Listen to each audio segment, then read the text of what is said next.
Joy 99.7 FM. Time for Joy Business Report.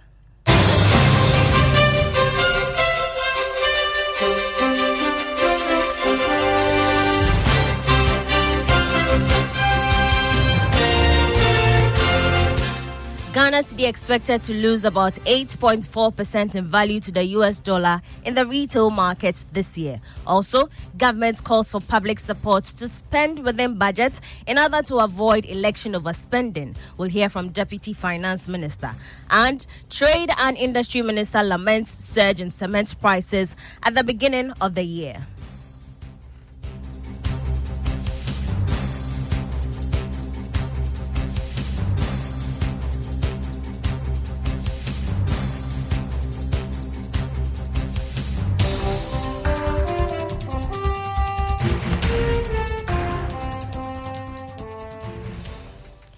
The Joy Business Report is brought to you by EcoBank, your Pan-African bank. I am Emma Davis, and let's settle for the details. The Ghana cedi is expected to lose about 8.4% in value to the US dollar in the retail market this year. That's according to IC Research. It foresees the mid-dollar rate to the local currency at 13 cedis 10 pesos to the dollar. There is more in the following Business Desk report. The expected depreciation of the cedi will be far lower than the about 15% recorded last year. In 2024, IC Research experts improved fundamentals as a result of expected multilateral inflows and appropriate monetary stance. This will partly offset election-related and external debt restriction uncertainties. The cedi enjoyed stability in December 2023, helped by the Bank of Ghana's monetary squeeze, the Cocoa Board syndicated loan, among others. Bloomberg neither classified the local currency in the best spot returns nor worst spot returns category in 2023. It rather pegged the unit at 11 cedis 95 pesos to the American greenback on December 29, 2023, the last day of trading in 2023. However, the Forex Bureau sold the cedi at 12 cedis 18 pesos to $1 US. That was a Business Desk report. A Deputy Minister of Finance, Abna Osei Asare, is asking the public to be measured with demands for projects that are not listed in the 2024 budget. According to her, government is committed to spending within the budget to avoid election overspending. However, it needs the support of the public. Speaking to Joy Business, Abna Osei Asare expressed confidence that there won't be budget overruns this year. We are asking all of us to help government live within that expenditure, asking for projects because it's an election year when genuinely you know that this was not part and parcel of the budget, or asking for things that clearly you know that it will make government go over and above its budgets. We know it's an election year, but help us fit within the appropriation that Parliament will be given to us. And together, when we are able to stabilize the economy, it will bring about growth, and this growth will generate wealth and more employment for us. So this is the support we are asking from all and sundry, including the media people. Abna Osei Asare is a Deputy Minister for Finance. Meanwhile, Director of the Institute of Statistical, Social and Economic Research, Professor Peter Korte, is cautioning against politically influenced projects. According to him, government must position the economy in such a way that project spending are within the budget. Professor Korte charged the Finance Minister to evaluate all capital projects before releasing funds for their execution. Some of them are political economy issues. So if you want to spend, for instance, what kind of evaluation have you done to ensure that this expenditure is better than if you should spend somewhere? We've seen education. We've seen some classroom blocks being put in certain areas that do not have the population to accommodate them unless we put boarding house or boarding facility there. We've seen a lot of spending that goes on. Election spending, some of the roads that are constructed, some of the things that are done are politically motivated. I think we should go beyond some of the politically motivated, charged areas and do things in a less partisan manner. Professor Peter Korte is the director of the Institute of Statistical, Social and Economic Research.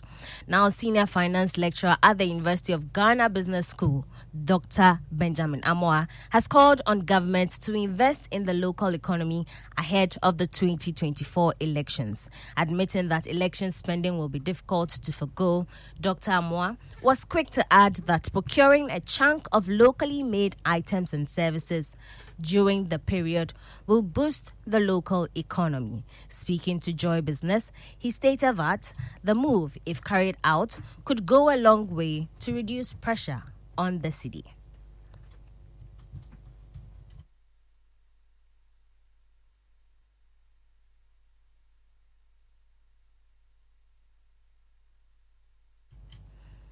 Well, we'll bring you that sound shortly. But moving on, Trade and Industry Minister Kobina Tahir Mohammed has criticized the surge in cement prices at the beginning of the year, despite the government creating an enabling environment for businesses. The current price of cement on the market contradicts the government's recent assertion of recovery of the sector. Katie Hammond describes the act as a conspiracy among producers and importers. He says his ministry will announce a series of actions to deal with the situation. Of the cement producers and importers have again conspired and decided to increase the price of 50 kilos of cement by a considerable figure. Now, that is right. I do not accept that that is right. The government has provided all the necessary ambience, all the regulatory framework, a proper environment for these companies to operate and do their business profitably. I've always maintained that these institutions and organizations, these companies are not charitable institutions or organizations. I expect that they make their reasonable profit. What I don't accept is to take the people of Ghana for granted. Cement price 50 kilos already too high under any circumstances. Now, I can't understand the basis for a decision to increase the price. Now let's bring back the sound of senior finance lecturer at the University of Ghana Business School, Dr. Benjamin Amoah, who is calling on government to invest in the local economy ahead of the 2024 elections. We see the surge in government attempt to spend and also to be seen to be working for the people to win votes. This is not the first time we're going to witness. And that is what normally erodes the gains that we are able to record before elections. All we need to do is to watch and hope that this time around, even if the spending will take place, the spending should be domesticated to the extent that we will not demand forex through that spending. Rather spend on indigenous companies or indigenous products so that we will find a way of keeping the spending within the economy than to spend on items that may be imported that in the end will not benefit us directly. We shouldn't forget that many of the items we use to support our elections are even imported. Away from the fiscals to some tourism story, President of the Africa Tourism Research Network, Emmanuel Frimpong, is calling on the government to support the private sector immensely if the country is to achieve its $4 billion revenue projection from the tourism sector. According to him, addressing the loopholes in the sector will help the country generate more revenue than the projected target. Speaking to Joy Business, he said the country can earn more from the tourism sector if the right strategy is adopted.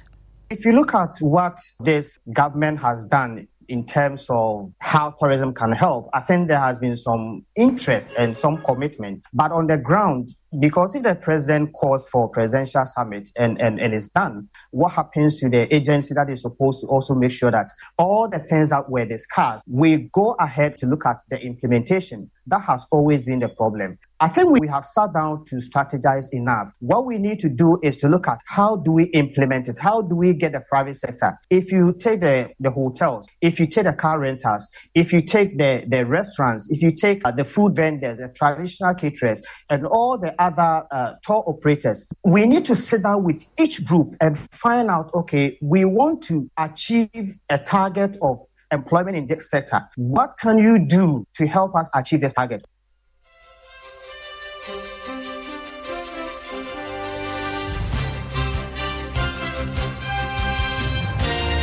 That was Emmanuel Frimpong, president of the Africa Tourism Research Network. That ends the Joy Business Report, brought to you by EcoBank, your Pan-African bank. But before we go, the EcoBank salary account is a special account designed for workers of all income brackets desirous of receiving their salaries through EcoBank.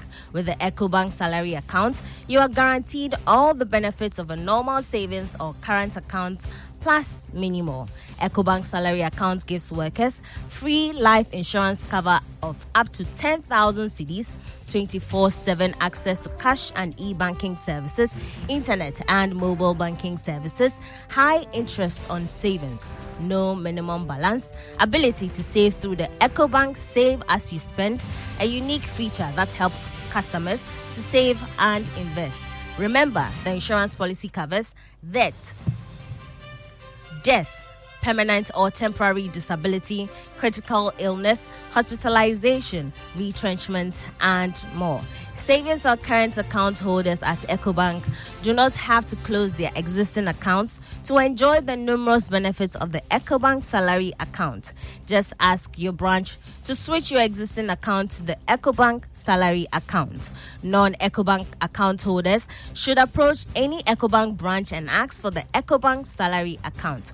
Switch your salary account today and enjoy amazing benefits at EcoBank.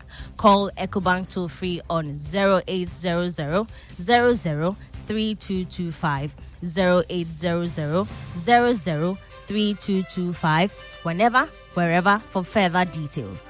EcoBank, the Pan-African Bank. My name is Emma Davis.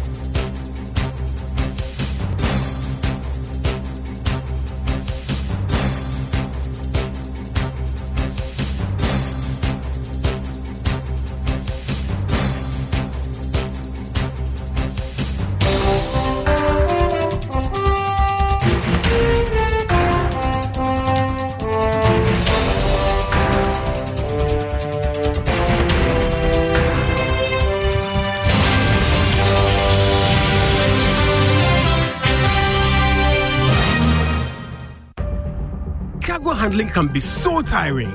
Having to shuffle between banks to make payments. And waiting hours for payment confirmation.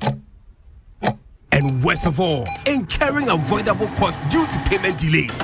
Chalet. But with EcoBank, making cargo payment has become super convenient through their digital self-service and in-branch channels. Sail smoothly with EcoBank and experience our one-stop payment solutions for all your cargo-related payments. Pay your customs duties and all levies, terminal handling and shipping line fees, and enjoy smart financing solutions to support your cargo handling operations. Contact us on 0800 003 225 or walk into the nearest EcoBank branch to find out more. EcoBank, the Pan-African Bank.